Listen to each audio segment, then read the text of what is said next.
Bismillahirrahmanirrahim. Alhamdulillahirrabbilalamin. Wassalatu wassalamu ala asyrafil anbiya'i wal mursalin wa ala alihi wa sahbihi ajmain. Yang dihormati barisan hakim yang pastinya meraju kebenaran, ahli-ahli panel yang sentiasa akan gigih melontarkan adil dan sidang hadiri yang dihormati. Assalamualaikum warahmatullahi wabarakatuh. Salam sejahtera dan salam satu Malaysia.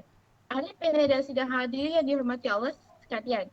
Alhamdulillah bersyukur kita kehadap ilahi kerana dengan limpah kurnianya dan izinnya kita dapat bersama-sama bersua dalam forum hari ini. Walaupun hanya di alam maya serta bersituasikan pandemik COVID-19 yang melanda seluruh negara, kita masih mampu untuk melakukan forum ini. Saya, Nurul Jana binti Isham sebagai moderator forum pada hari ini. Sebelum saya memulakan perbincangan saya pada hari ini, saya ingin memperkenalkan ahli-ahli panel kita kepada anda semua. Bersama dengan saya ada 3 orang ahli panel yang tidak asing lagi.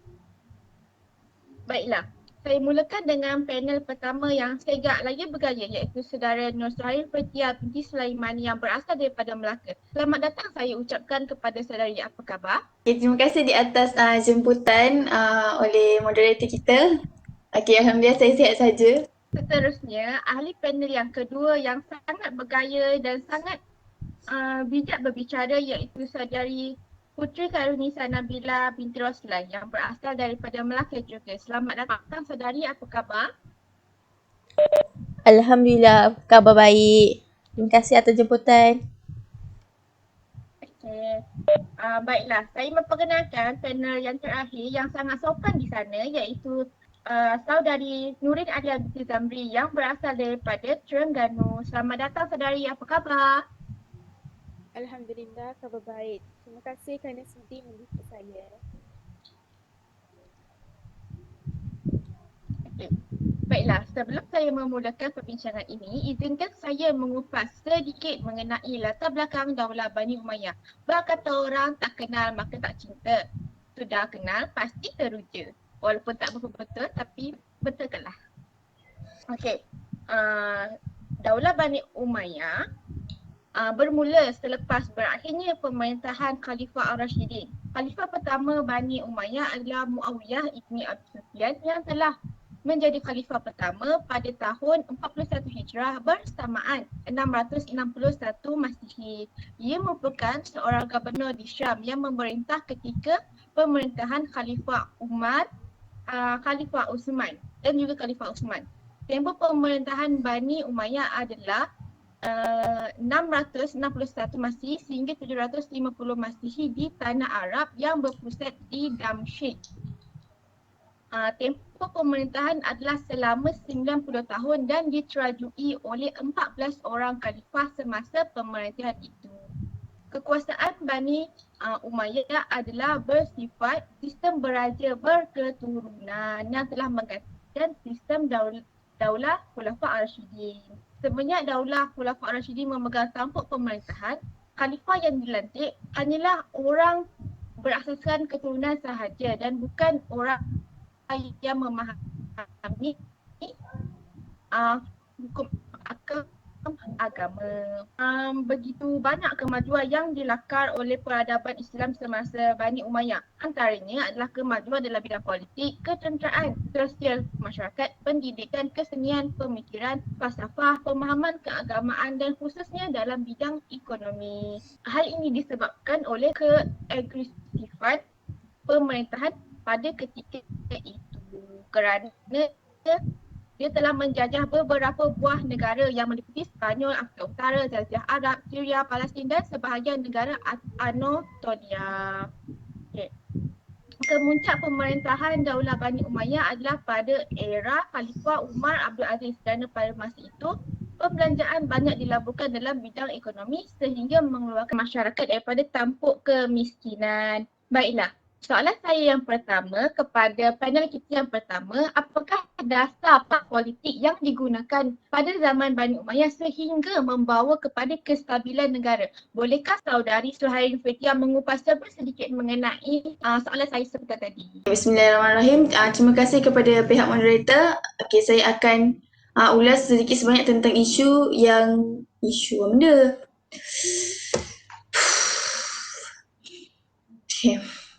Okey, terima kasih kepada pihak moderator. Saya akan mengulas tentang soalan yang telah diberikan oleh moderator. Okey, dasar politik zaman Bani Umayyah. Dasar politik syariah atau siasat syariah. Zaman Bani Umayyah ni sangat berbeza dengan zaman Rasulullah SAW dan Khulafaur Rasyidin. Pada zaman Bani Umayyah ni, umat Islam menuntut pengendalian dan arahan daripada pihak berkuasa untuk memenuhi keperluan hidup mereka yang semakin meningkat. Hal ini disebabkan oleh perluasan kuasa politik Islam. Selepas zaman keempat dan empat khalifah sebelum ini, telah muncul kekuasaan Kabalah Padang Pasir seperti mana yang pernah wujud semasa sebelum zaman Nabi Muhammad SAW diutuskan. Malah lebih besar dan lebih berorganisasi dalam sistem kerajaan. Oleh kerana Muawiyah ni telah tukar corak pemerintahan kepada sistem monarki, jawatan khalifah tak lagi diserahkan kepada mereka yang mempunyai kelayakan sebagai seorang pemimpin. Ia telah diwariskan secara turun-temurun dalam sebuah keluarga Bani Umayyah. Okey, antara dasar yang pertama adalah dasar politik pentadbiran negara. Dalam bidang siasat dusturia, terdapat beberapa perbandingan politik yang dibuat antara zaman Nabi dan Khulafaur Rasyidin. Begitu juga dengan zaman Bani Umayyah yang dilihat dari aspek kebijakan politik pemerintahannya. Okey, antara yang dasar yang dilakukan oleh Muawiyah ialah pemindahan pusat pemerintahan dari Madinah ke Damsyik yang dilakukan oleh pemerintah pertama Bani Umayyah, iaitu Muawiyah ibni Abi Sufyan. Madinah adalah pusat pemerintahan yang dianggap sebagai salah satu sunnah Rasulullah SAW yang harus dipertahankan. Ini kerana tindakan tersebut merupakan sunnah fi'liyah yang harus diikuti. Oleh kerana itu juga, Khulafaur Rasyidin tak pindahkan pusat pemerintahan tersebut. Keputusan yang dibuat oleh Muawiyah ni merupakan politik syariah. Mungkin ia didasari dengan pelbagai dasar pertimbangan lah. Yang kedua adalah dasar dan keputusan politik yang diambil oleh Muawiyah ni mengubah sistem pemerintahan yang berbentuk khilafah dan mencorak syura atau demokratik ini bertukar menjadi kepada sistem monarki atau dikenali sebagai sistem kerajaan. Dengan cara beliau menabalkan putera beliau iaitu Yazid ibni Muawiyah untuk menjadi putera mahkota menggantikan tempatnya sebagai pemerintah Damsyik yang seterusnya. Ini bermaksud yang penggantian kepimpinan akan berlaku secara turun-temurun diikuti oleh para khalifah yang menggantikan Muawiyah ibni Abi Sufyan. Muawiyah ni telah dianggap sebagai orang pertama yang mempelopori tradisi meninggalkan penetapan khalifah melalui pemilihan oleh umat di zaman Khulafaur Rasyidin. Beliau juga telah dianggap melanggar asas musyawarah yang diperintahkan dalam Al-Quran, di mana segala urusan perlu diputuskan melalui musyawarah. Oleh kerana keputusan politik Muawiyah ni, dia telah mendapat tentangan daripada umat Islam, yang umat Islam golongan Syiah yang mendukung Talib, Abdul ibni Husain ibnu Ali ibnu Zubair. Yang ketiga adalah dasar Muawiyah ni lebih terselah apabila beliau memberikan penghargaan kepada mereka yang banyak berjasa dalam perjuangannya.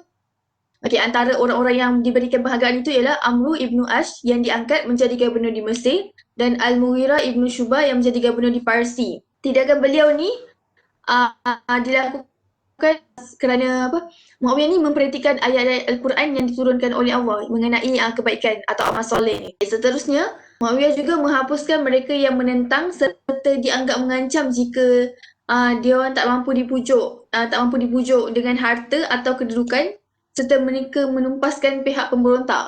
Muawiyah ni hancurkan golongan Khawarij yang melemahkan kewibawaan kekuasaannya. Okey, yang terakhir ialah khalifah zaman Bani Umayyah ni mengadakan pembaharuan dalam bidang pentadbiran kerajaan dan melengkapkannya dengan jabatan-jabatan baru yang dipengaruhi oleh budaya Bizantium.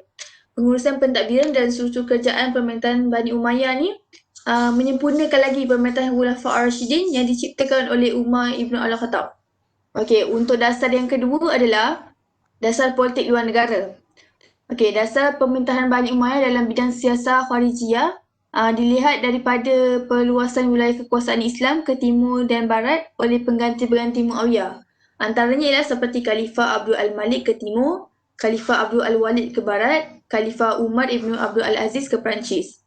Okey, perluasan wilayah pada zaman Bani Umayyah ni merupakan perkembangan besar yang kedua selepas perkembangan besar pertama pada zaman Umar ibn Al-Khattab.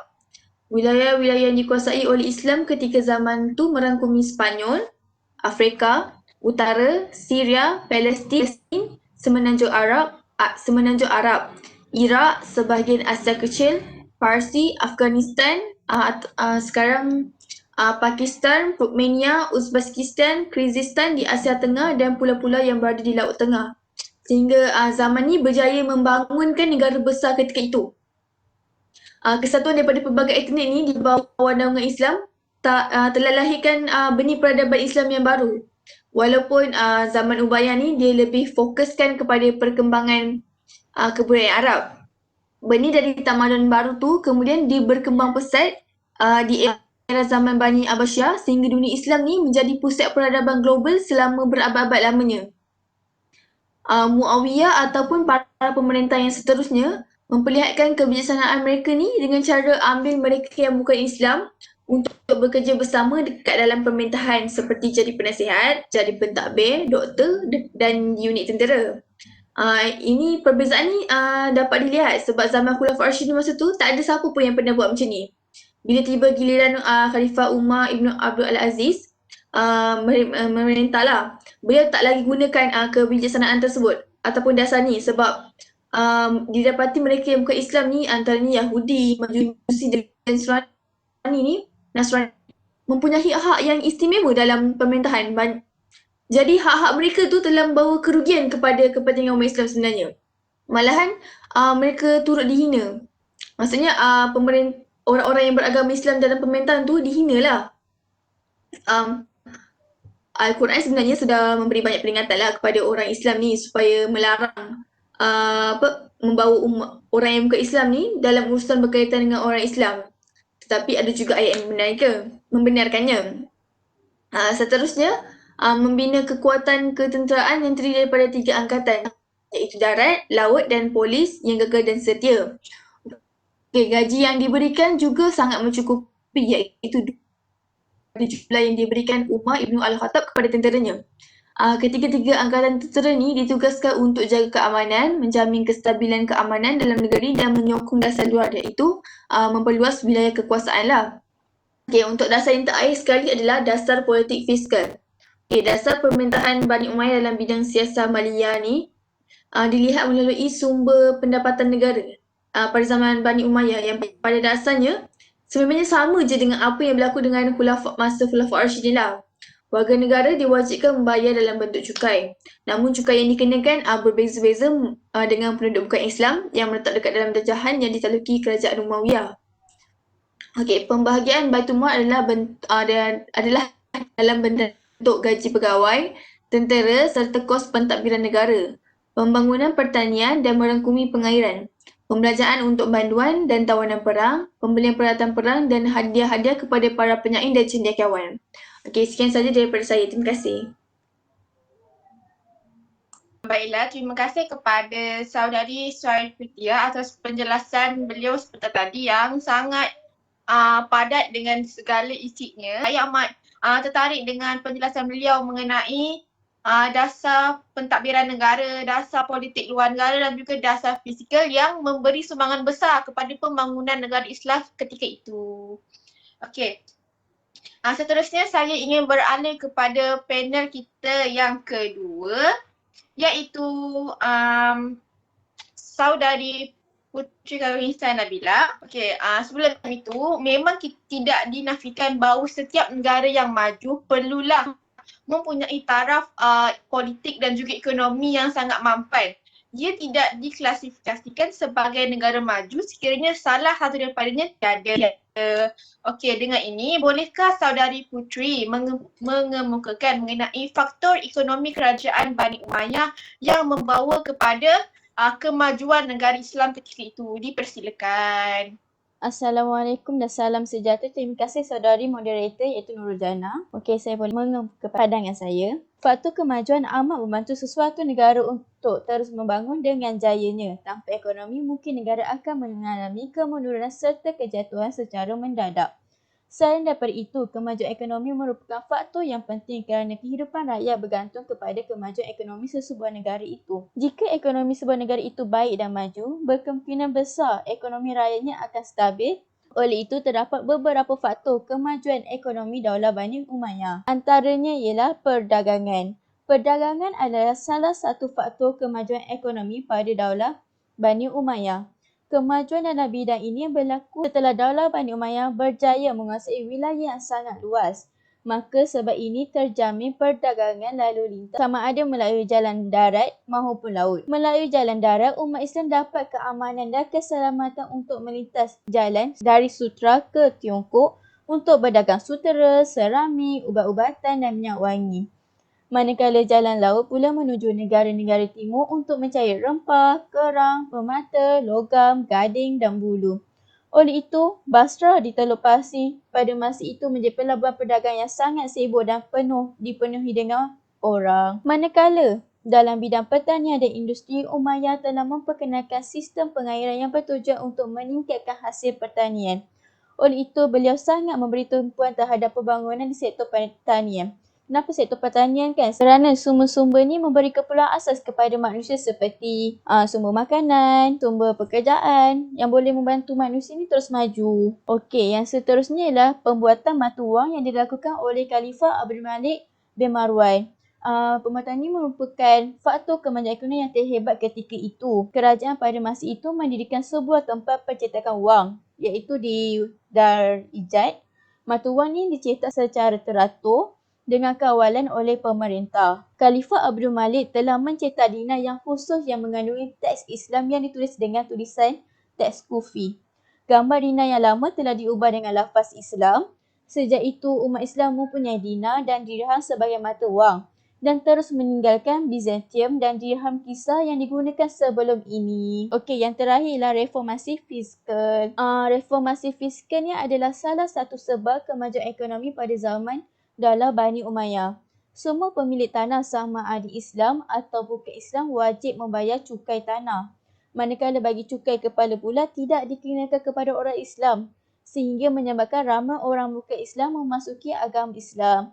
Secara tidak langsung, berkurangnya penghasilan negara dari sudut cukai kepala waktu ketika itulah. Namun kejayaan Daulah Bani Umayyah melakukan penaklukan kerajaan Parsi dan Byzantium, maka hasil negara ketika itu telah bertambah dengan banyak. Walaupun tak ada cukai kepala, ekonomi tetap terus membangun dan terus membangun. Tak ada masalah. Ketika Umar bin Abdul Aziz memerintah, beliau memiliki pandangan bahawa cara untuk mewujudkan kesejahteraan pada masyarakat bukan dengan cara memungut cukai sebanyaknya seperti yang dilakukan oleh pemerintah sebelumnya, tapi dengan mengoptimumkan kekayaan semula jadi yang sedia ada dan dengan menguruskan kewangan negara dengan cekap. Berkat keberhasilan pandangan dalam mewujudkan kesejahteraan rakyat, inilah yang membuat Umar Ibn Abdul Aziz tidak hanya dipanggil sebagai pemimpin negara, malah dipanggil sebagai ahli fiskal Islam yang dapat merumuskan, mengurus dan melaksanakan dasar fiskal pada masa kekhalifahannya. Oleh itu, perkembangan ekonomi Daulah Bani Umayyah telah mula meningkat berbanding sebelumnya. Peningkatan ekonomi yang seterusnya akan membawa kepada kesejahteraan dalam kehidupan. Pada dasarnya, Daulah Bani Umayyah tidak dapat dipisahkan dengan kebijaksanaan yang diterapkan oleh pemerintah serta sokongan rakyat terhadap dasar ini. Daulah Bani Umayyah telah berkembang pesat dalam pelbagai bidang ilmu pengetahuan, ilmu agama, sains, teknologi, politik dan terutama dalam bidang ekonomi. Sekian sahaja daripada saya. Terima kasih. Terima kasih kepada panel kita yang kedua atas penjelasan sebentar tadi. Baiklah, sekarang kita sudah tahu mengenai faktor kecemerlangan ekonomi Bani Umayyah yang boleh kita contohi dan sebenarnya kita telah contohi semasa kerajaan Melaka ketika dahulu. Baiklah, sekarang saya ingin bertanya kepada saudari Nurin Alia binti Zamri mengenai prinsip pemikiran ekonomi Islam yang diguna pakai ketika zaman itu. Dipersilakan saudari. Jadi, Assalamualaikum dan salam sejahtera. Terima kasih kepada saudari moderator Jannah. Jadi hari ini saya akan menjelaskan mengenai prinsip pemikiran ekonomi Islam yang seperti mana yang kita tahu, walaupun bidang ekonomi pada zaman Daulah Bani Umayyah tidak begitu menonjol berbanding dengan bidang yang lain, namun demikian pada zaman ini mempunyai beberapa sumbangan dalam pemikiran terhadap kemajuan ekonomi dan terdapat juga prinsip-prinsip dasar sistem ekonomi Islam. Antaranya ialah kebebasan individu. Jadi, apakah sifat sebuah kebebasan? Adakah kita ini sebagai individu mempunyai ruang kita mempunyai ruang kebebasan yang luas sehingga boleh melakukan apa yang kita mahu dan apa yang kita suka. Dan bagaimana pula jika kebebasan kita itu melanggar kepentingan masyarakat atau mendatangkan gangguan dan menceroboh kebebasan individu yang lain. Jadi ini merupakan lambakan persoalan yang sering terlintas di fikiran apabila kita membincangkan perihal kebebasan. Jadi setiap individu itu berhak mempunyai hak kebebasan yang sepenuhnya untuk membuat keputusan atau memberi pendapat yang dianggap sangat perlu dalam melakukan ekonomi negara. Hal ini akan mengakibatkan individu Muslim tidak dapat melaksanakan kewajipan mendasar dan penting dalam menikmati kesejahteraan jika hak kebebasan individu itu tidak terbatas. Dalam pada itu, hak kebebasan ini untuk mengelakkan berlakunya kekacauan atau pergaduhan dalam masyarakat. Seterusnya ialah hak terhadap harta. Walaupun Daulah Bani Umayyah mengiktirafkan hak individu untuk memiliki harta, namun ada juga batasan tertentu supaya kebebasan dalam hak itu tidak merugikan kepentingan masyarakat secara umumnya. Selain itu, wajar adanya batas ketidaksamaan dalam ekonomi. Meskipun Islam menyedari ada situasi yang di mana ekonomi dan individu itu tidak sama, namun Islam telah mengaturkan perbezaan tersebut dalam batas yang adil dan wajar. Daulah ini juga menetapkan setiap individu di dalam negara memiliki peluang yang sama dalam mencuba dan mendapatkan sesuatu pekerjaan atau boleh menjalankan kegiatan ekonomi khususnya kepada belia, di mana generasi belia ini adalah merupakan populasi yang terbesar dalam penduduk negara dan merupakan salah satu aset yang paling berharga kepada sesebuah negara.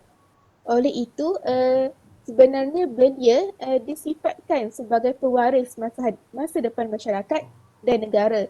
Dan seperti mana yang kita tahu, belia juga menjadi salah satu faktor yang penting dalam menentukan kejayaan untuk merealisasikan aspirasi sesebuah negara untuk menjadi sebuah negara yang maju dan stabil dalam peringkat ekonomi. Lain daripada itu, jaminan sosial juga diberikan kepada semua rakyat. Setiap individu berhak untuk hidup dalam negara Islam, tidak kira agama, dan setiap warga negara itu dijamin untuk mendapat keperluan asas mereka. Tugas dan tanggungjawab utama bagi sesebuah negara adalah untuk memastikan setiap warga negaranya memenuhi keperluan yang sesuai dengan prinsip hak untuk hidup. Seterusnya, mereka yang menganjurkan pengagihan kekayaan secara meluas ke semua lapisan masyarakat tanpa berbelah bagi, dalam masa yang sama terdapat juga prinsip larangan mengumpulkan kekayaan. Sistem ekonomi Islam telah melarang setiap individu untuk mengumpul harta kekayaan secara berlebih-lebihan. Hal ini adalah untuk mengambil langkah yang berjaga-jaga bagi mengelakkan perbuatan buruk berlaku di dalam negara. Sistem ekonomi ini juga melarang semua amalan yang tidak baik, merosakkan, menghancurkan serta antisosial yang ada dalam masyarakat seperti perjudian, minum arak, melakukan riba, berlebihan dalam mengumpulkan harta dan juga pasar gelap. Jadi yang terakhirnya adalah kesejahteraan semua pihak. Islam mengakui bahawa kesejahteraan individu dan sosial saling melengkapi antara satu sama lain dan bukan saling bersaing dan bertentangan.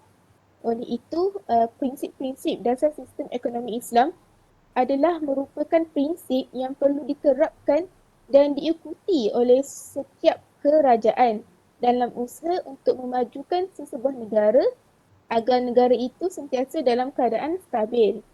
Saya rasa setakat itu sahaja daripada saya. terima kasih kerana meminjamkan telinga anda kepada saya sebagai panel terakhir. Jadi, Assalamualaikum warahmatullahi wabarakatuh. Demikian tadi perbincangan dan juga hujah-hujah daripada kesemua ahli panel kita mengenai sistem politik dan ekonomi pada zaman Bani Umayyah. Okey, baiklah. Kesimpulan yang saya dapat rumuskan daripada perbincangan ini adalah sesebuah negara perlu untuk memikir cara untuk menggerakkan pemerintahan semasa zaman tersebut. Tidak perlu hanya mengikut kepada zaman yang lampau seperti mana Umayyah yang telah menukar corak pemerintahan secara monarki yang telah mengubah sistem Daulah Bani Umayyah. Beliau juga telah menghapuskan sebagai pemerintah kita kenalah menghapuskan anasir-anasir jahat yang cuba untuk merosakkan negara. Okay, seterusnya faktor yang mempengaruhi pemerintahan ataupun ekonomi sesebuah negara, kita mestilah mengambil kira tersebut. Contoh perdagangan, sistem pertanian, pembuatan mata wang dan reformasi fiskal. Segala faktor-faktor ini sangat penting untuk membangunkan sesebuah negara. Faktor-faktor ini telah pun diguna pakai pada kerajaan awal tanah Melayu iaitu kerajaan Melaka, kerana kerajaan Melaka telah menjadi tempat kiranya perdagangan, tempat pelabuhan seperti mana Basrah semasa pemerintahan Daulah Bani Umayyah, dan juga seterusnya mata wang. Sesebuah negara yang maju mestilah mempunyai nilai mata wang yang sangat kukuh di pasaran negara untuk memaintainkan keseimbangan pasaran dunia. Okey, seterusnya prinsip ekonomi yang digunakan pada zaman Bani Umayyah perlu dicontohi pada zaman kini, iaitu dengan kebebasan individu dalam segala hal, termasuk politik, ekonomi dan juga sosial. Namun perlu diambil kira kebebasan ini tidaklah bebas segalanya. Mestilah ada satu hal yang diperketatkan. Seterusnya memberi peluang yang sama terhadap ekonomi, terutama sekali kepada belia. Betul, memang betul. Belia adalah merupakan individu ataupun orang yang menentukan hala tuju masa depan negara. Belia itu mengalami kerosakan pada masa sekarang, sudah tentu negara tersebut akan mengalami kerosakan yang lebih teruk pada masa yang akan datang. Oleh itu, belia pada masa kini perlulah sentiasa cakna dengan keadaan politik dan juga ekonomi semasa untuk menjamin politik negara yang lebih maju pada masa akan datang. Okey, dengan itu saya mengucapkan terima kasih kepada ketiga-tiga ahli panel kita kerana sudi hadir dan sudi meluangkan pendapat masing-masing pada hari ini. Moga dengan apa yang kita perolehi daripada hari ini menjadi iktibar kepada kita dan bukan sahaja masuk telinga kanan dan keluar ke telinga kiri. Okey, nampaknya masa sangat mencemburui kita. Sebelum saya akhiri forum kita pada hari ini, eloklah saya mengingat kembali supaya setiap individu mengambil iktibar daripada sistem ekonomi dan politik pada zaman Daulah Bani Umayyah supaya dapat dijadikan contoh yang lebih baik untuk pembangunan negara pada masa akan datang. Okey, saya sudahi forum kita pada hari ini dengan wabillahi taufiq wal hidayah. Wassalamualaikum warahmatullahi wabarakatuh dan sekian, terima kasih. Terima kasih. Terima kasih. Terima kasih.